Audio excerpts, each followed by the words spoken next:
ये मां पीताम्बरम्।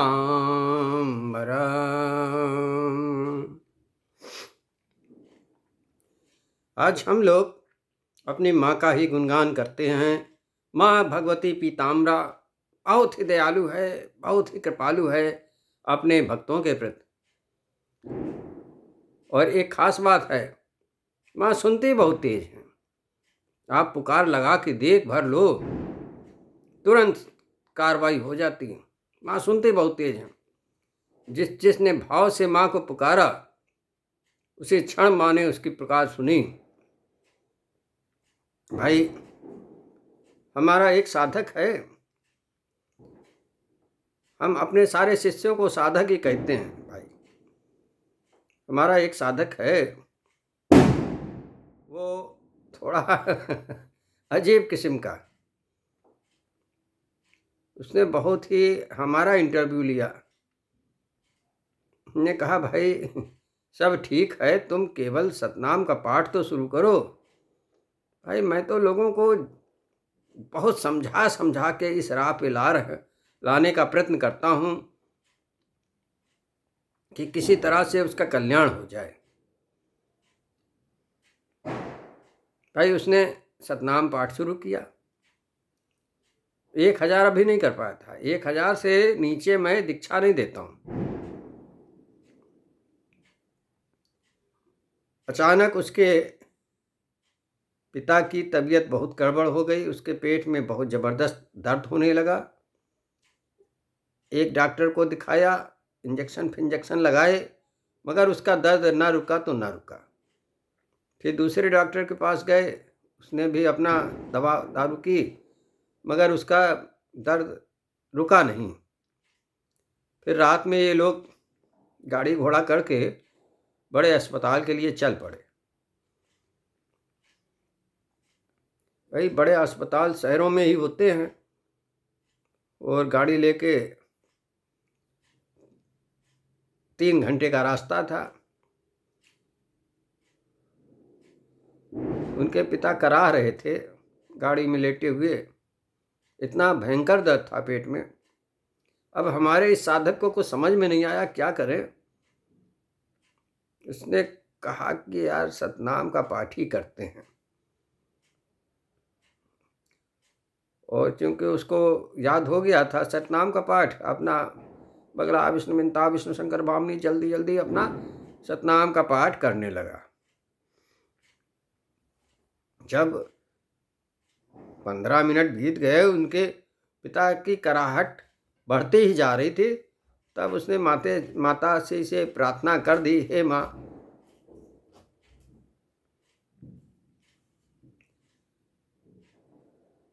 अब बहुत हो गया, इनके पेट का दर्द अब शांत कर देने की कृपा करे।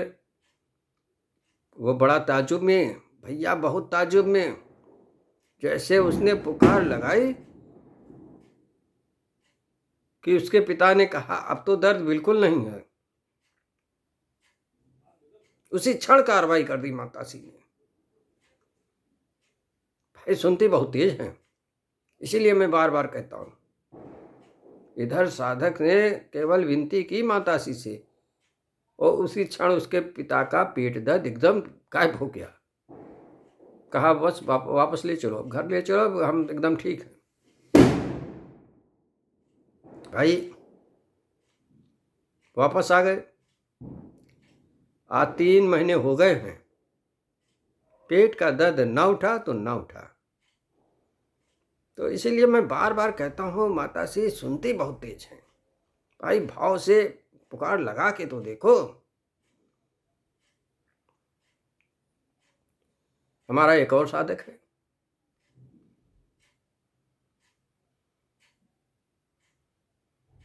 भाई, माताश्री देखो दयालु बहुत हैं, और यदि इनका कोई भक्त है और उसको किसी ने पीड़ा पहुंचाई, तो उसको ये छोड़ती नहीं, रगड़ देती धर के। ऐसा रगड़ती हैं कि उसकी बोलती तक बंद हो जाती। हमारा एक साधक है, उसके पड़ोसियों ने उसको तंग कर रखा था। बताओ, पड़ोसी, जबकि पड़ोसी की मदद करने के लिए होते हैं, वो इसको बहुत तंग किया रखा। आए दिन लड़ाई झगड़ा, आए दिन लड़ाई झगड़ा, बेमतलब की। यहाँ तक कि उसने कह दिया, आप तुम्हारे लड़के को मैं ख़त्म करवा दूंगा। अब ये अंदर ही अंदर डरा, भैया ये कई लड़का वो भी चला जाए हाथ से, हर आदमी डरेगा। भाई जो बदमाश लोग होते हैं वो कब क्या कर बैठे, कोई ठिकाना है। इसने कहा अब भैया कुछ करना चाहिए।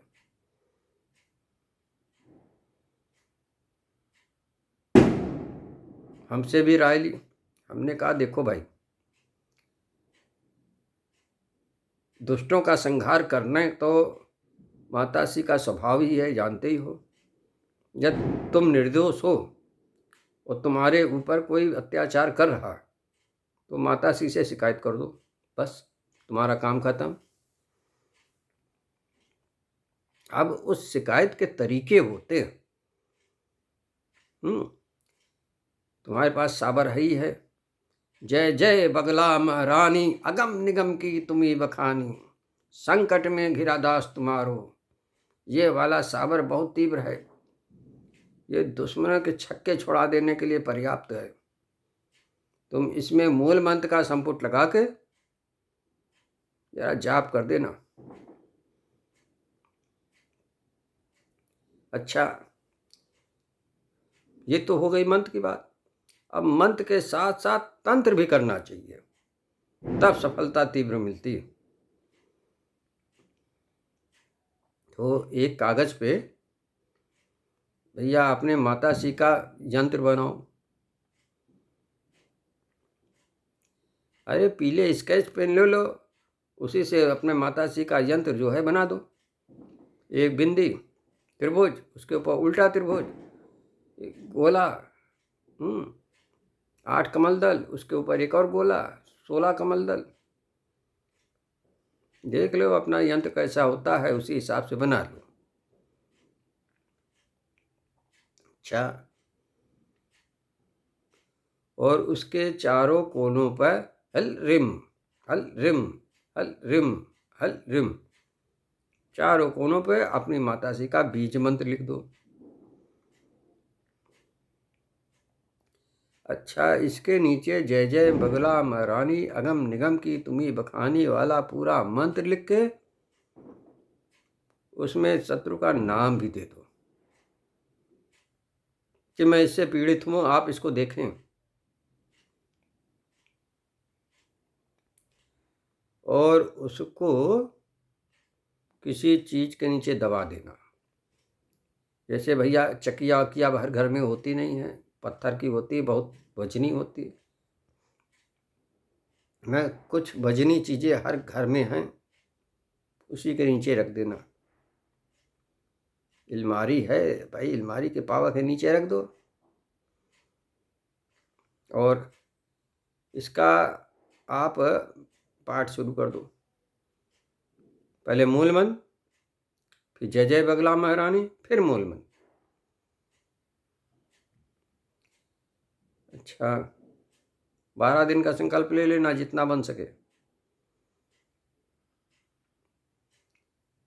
तो उसने भैया ऐसे ही किया,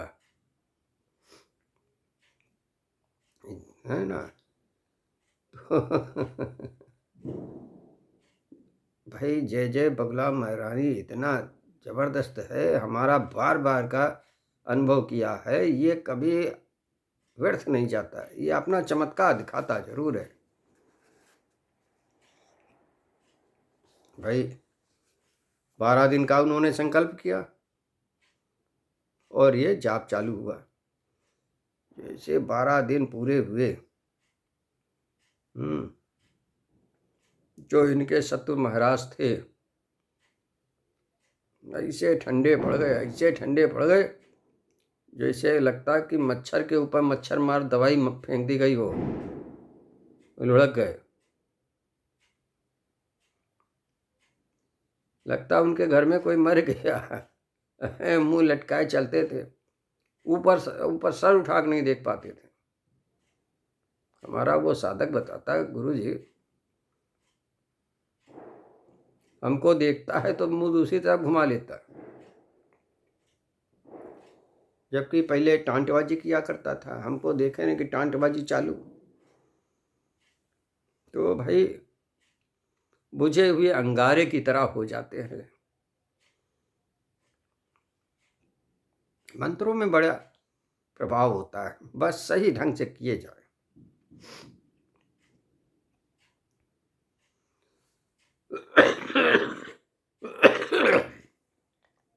यदि मंत्र आप सही ढंग से कर रहे हो तो निश्चित वो अपना प्रभाव दिखाते हैं। तो फिर माँ बगला इस कलयुग में सबसे जल्दी यदि कहीं पुकार होती है तो अपनी माता श्री के ही दरबार में होती है।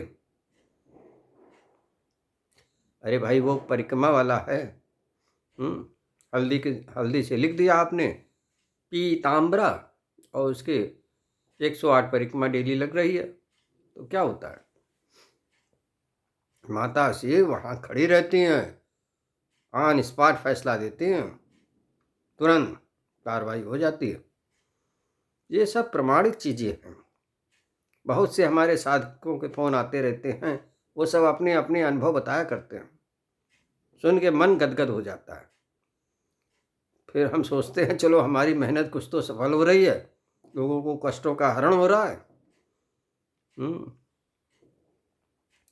अच्छा, जब भी वो जय जय बगला महारानी करना तो उसका वामाचारी पद्धति के अनुसार हवन जरूर कर देना।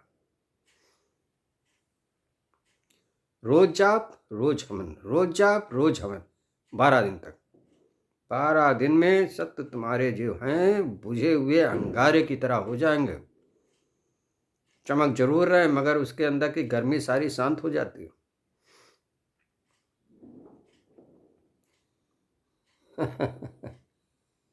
शत्रुओं के लिए तो महाकाल है भाई। यदि कोई बगला साधक रोए और कहे फलाने से हम पीड़ित हैं, तो वो बगला साधक कहलाने का योग्यता ही नहीं रखता है, यहाँ तक मैं कह सकता हूँ।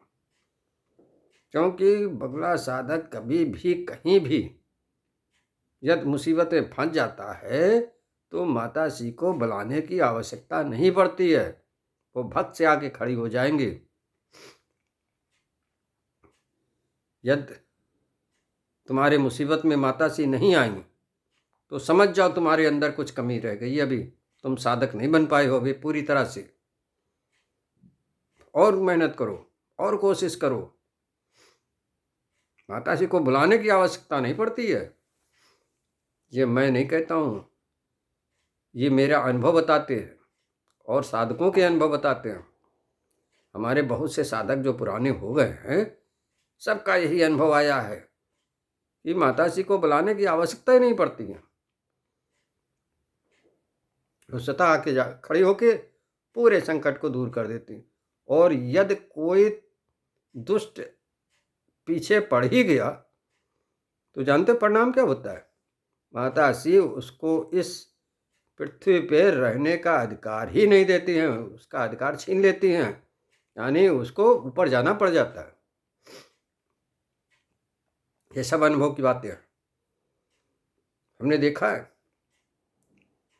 दुष्ट तांत्रिकों को अकाल मौत में झोंकते हुए मैंने देखा है। केवल गलती इतनी रहती थी कि बगला साधक से खाम खाई में पंगा ले बैठते थे। हे माँ पीताम्बरा, हमारे सारे साधकों पर, हमारे सारे शिष्यों पर अपनी कृपा बरसाते रहें, जिससे वो इस आवागमन के चक्कर से सदैव सदैव के लिए, इस आवागमन के चक्कर से सदैव सदैव के लिए छुटकारा पा सके। जय मां पीताम्बरा।